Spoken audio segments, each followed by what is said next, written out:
बिस्मिल्लाहिर्रहमानिर्रहीम। शुरू अल्लाह के नाम से जो बड़ा मेहरबान निहायत रहम करने वाला है। अस्सलाम वालेकुम, वेलकम टू माय किचन।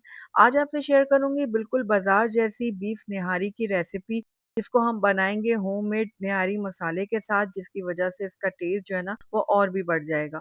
बहुत ही आसान है इसको घर में बनाना, और आप एक बार इसको घर में बना लेंगे ना तो आप बाजार से खाना इसको भूल जाएंगे। गरम गरम नान के साथ, अफ्तान के साथ आप इसको सर्व करें, सबको बहुत ज्यादा पसंद आएगा। और अगर आपके घर में दावत है तो दावत के मेन्यू में भी आप इसको शामिल कर सकते हैं। सब मेहमान आपकी तारीफें करते करते नहीं थकेंगे। तो आपने जरूर ट्राई करना है। तो चलिए फटाफट से इस मजेदार और बहुत ही लजीज बीफ निहारी को घर में बनाना सीखते हैं। मज़ेदार सी निहारी बनाने के लिए सबसे पहले हम इसका मसाला तैयार करेंगे। तो मसालों में मैंने सबसे पहले यहाँ पर ले लिया 1 खाने का चम्मच सौंफ, 1 खाने का चम्मच मैंने यहाँ पर ले लिया सूखा धनिया साबित, 2 मैंने तेज़पात के पत्ते लिए हैं, और यहाँ पर मैंने 1 चाय का चम्मच लिया है काली मिर्चों के दाने, 1 बड़ी इलायची ली है, 2 मैंने पिपली ले ली हैं जो बड़े साइज़ की हैं। अगर छोटे साइज़ की ले रहे हैं तो आप 3 से 4 अदद ले सकते हैं। 1 मैंने बादियान का फूल लिया है, 1 मैंने जावित्री का फूल ले लिया है, आधा छोटा चम्मच मैंने कबाब चीनी लिया है, 5 अदद मैंने छोटी इलायचियाँ ले ली थी, और 2 मैंने दालचीनी के टुकड़े लिए हैं, आधा खाने का चम्मच मैंने साबित सफ़ेद ज़ीरा ले लिया है, और एक बिल्कुल छोटा-सा टुकड़ा मैंने जायफल का ले लिया है।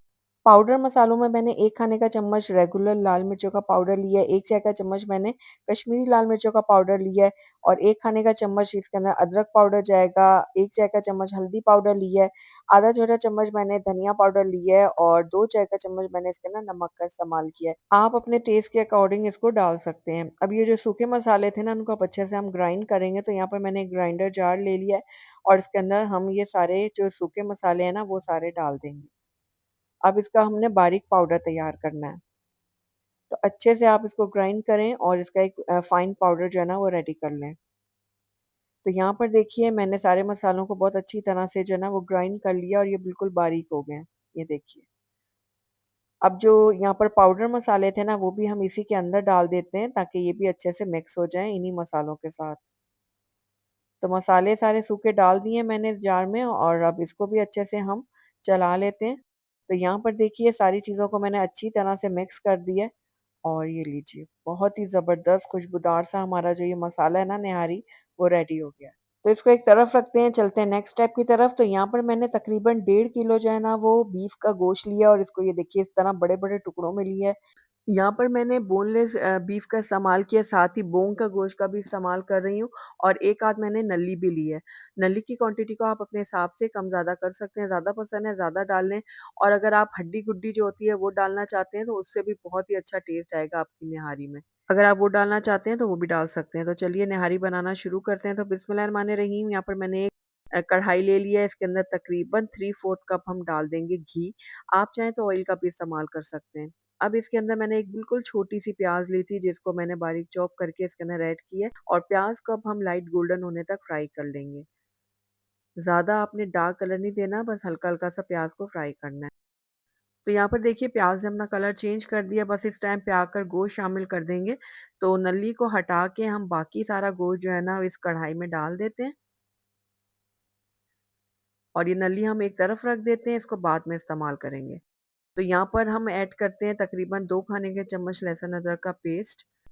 बस अब प्याज़, लहसुन, अदरक और गोश्त को हमने अच्छी तरह से भून लेना है तब तक, जब तक लहसुन अदरक का कच्चापन ख़त्म नहीं हो जाता और गोश्त अपना कलर जो है ना वो चेंज नहीं कर लेता।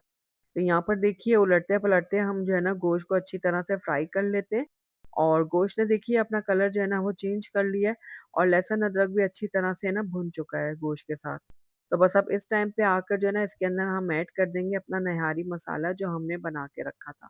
तो यहाँ पर देखिए बहुत ही खुशबूदार और मज़ेदार सा हमारा ये निहारी मसाला हमने घर में तैयार किया है। तो एक बार आपने ज़रूर ट्राई करना है इस मसाले को।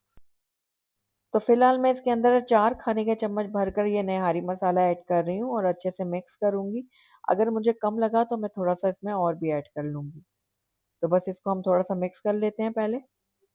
तो मसाला मुझे यहाँ पर थोड़ा-सा कम लग रहा है, तो मैं इसके अंदर 1 खाने का चम्मच जो है ना निहारी मसाला मज़ीद ऐड कर दूँगी।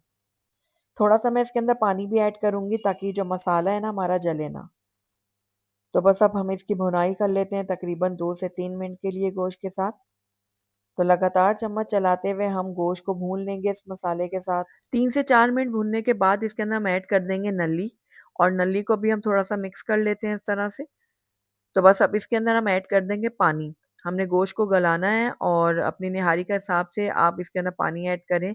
मैं तकरीबन इसके अंदर 1.5 लीटर पानी ऐड करूँगी। अगर आप प्रेशर कुकर का इस्तेमाल कर रहे हैं ना, तो फिर आप पानी कम ऐड कीजिएगा।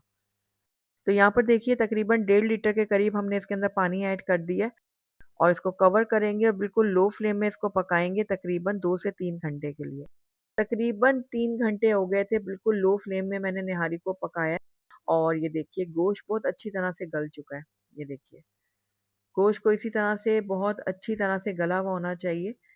तो बस ये हमारी निहारी का जो ऊपर की ये तरी है ना, ये हम निकाल लेंगे। इसको हम सर्विंग के वक़्त जो है ना, वो यूज़ करेंगे। तो ये देखिए सारी जो तरी है मैंने निकाल ली है एक बाउल में और इसको अब हम एक तरफ रख देते हैं, इसको हम बाद में इस्तेमाल करेंगे।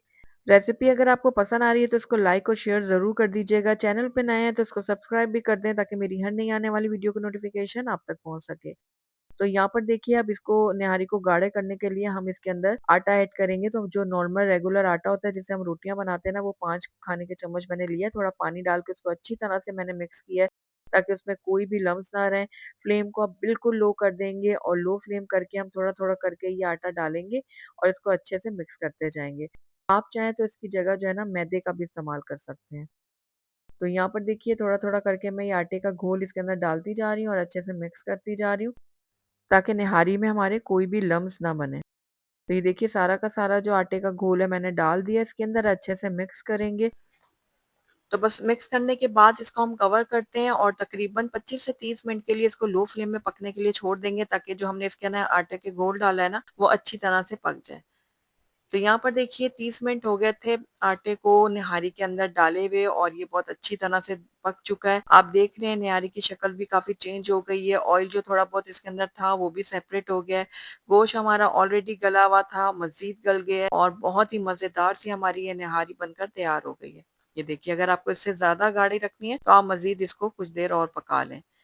तो निहारी हमारी बिल्कुल रेडी हो गई है। आइए इसको मैं आपको प्लेट आउट करके दिखा देती हूँ।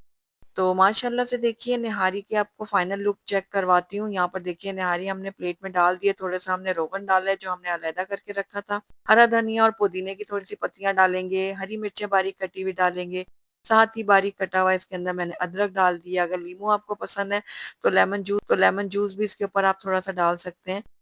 और ये लीजिए इसकी फाइनल लुक। बहुत ही मज़ेदार सी हमारी ये निहारी बनकर तैयार हो गई है, जिसे आप गरम-गरम रोटियों के साथ, नान के साथ, ताफ़तान के साथ सर्व करें, सबको बहुत ज़्यादा पसंद आएगा। तो आपने ज़रूर ट्राई करना और ट्राई करके मुझे बताना भी है कि मेरी आज की रेसिपी आपको कैसी लगी। अगर अच्छी लगी है तो इसको लाइक ज़रूर कीजिएगा। मेरी वीडियो को शुरू से एंड तक देखने का आपका बहुत-बहुत शुक्रिया। Thank you for watching. अल्लाह हाफ़िज़।